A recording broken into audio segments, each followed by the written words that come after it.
행정안전부의 경찰행정지원국 등 설치 등과 관련해서 민주당은 군사 독재 시절 치안본부의 부활이다, 정권의 경찰 장악이라는 등의 비판을 쏟아내고, 심지어는 이제 출범 2달도 채 되지 않은 정부의 장관 탄핵까지 언급하고 있습니다. 무책임하고 무능했던 지난 문재인 정권, 내로남불과 갈라치기의 명수 민주당의 주특기를 보는 것 같습니다. 행안부의 경찰행정지원부서의 설치는 정쟁의 도구가 될 수 없습니다.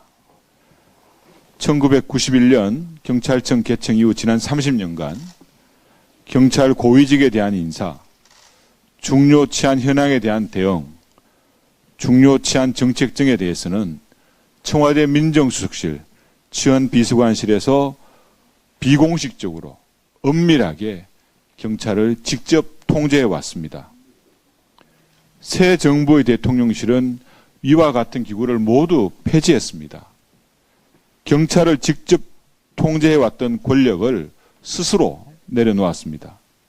이는 대통령이 헌법과 법률에 따라서 행정부의 수반으로서 각부 장관을 통해 행정 기능을 수행하겠다는 것으로 경찰 행정에 관한 국정 운영을 정상화하겠다는 의지입니다. 국민과 국회의 감시하에 경찰을 민주적 효율적으로 운영하겠다는 것입니다. 행안부에 설치될 행정지원부서는 언론을 통해서 알려준 바로는 20명 내외의 소규모 조직입니다. 그마저도 대부분 경찰관으로 구성될 예정으로 장관의 업무를 지원하기 위한 필요 최소한의 조직으로 만들어질 것으로 알려지고 있습니다. 경찰청을 없애고 30년 전의 치안본부 시절로 돌아가는 것이 아닙니다. 경찰이 지금과 같이 본연의 임무를 충실히 수행하도록 하면서 법에 따른 필요 최소한의 기구와 인력을 갖추겠다는 것입니다. 지난 30년간 우리 경찰은 국민의 생명과 안전, 재산을 지키는 세계 최고 수준의 치안을 유지해온 헌신적이고 유능한 조직입니다. 그 조직과 권한 또한 커졌습니다.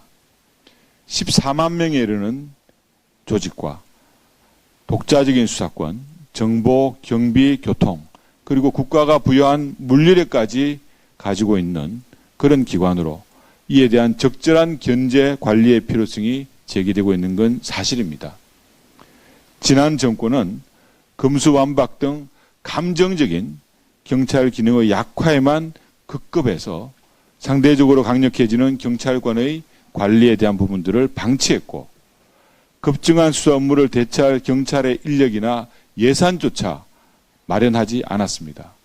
일선 경찰관들은 이런 어려운 환경 속에서 과중한 업무 부담에 시달리고 있으며 수사 공백으로 인한 피해는 고스란히 국민께 돌아가고 있습니다. 이제는 경찰의 권한에 대한 적절한 지휘 견제와 함께 경찰의 인력 충원, 현장 근무 여건 및 처우에 대한 개선, 복수직급제, 현장 우대 및 편중되지 않는 인사제도의 운용 등을 통해서 정말로 국민의 인권 보호와 민생 치안에 전념할 수 있는 경찰로 거듭나야 합니다. 경찰 내부에서 이런 변화에 대해서 여러 가지 반발과 우려가 있음을 잘 알고 있습니다. 우리 대한민국은 지난 30년간 성숙한 민주국가로 발전해 왔습니다. 경찰의 정치적 중립성, 독립성을 훼손하려는 시도는 국민의 엄중한 심판을 받게 될 것이 자명합니다. 주 행안부는 구체적 기준 도입 등 후속 조치 논의 과정에서 경찰 조직과 지속적인 협의를 이어갈 것을 당부드립니다.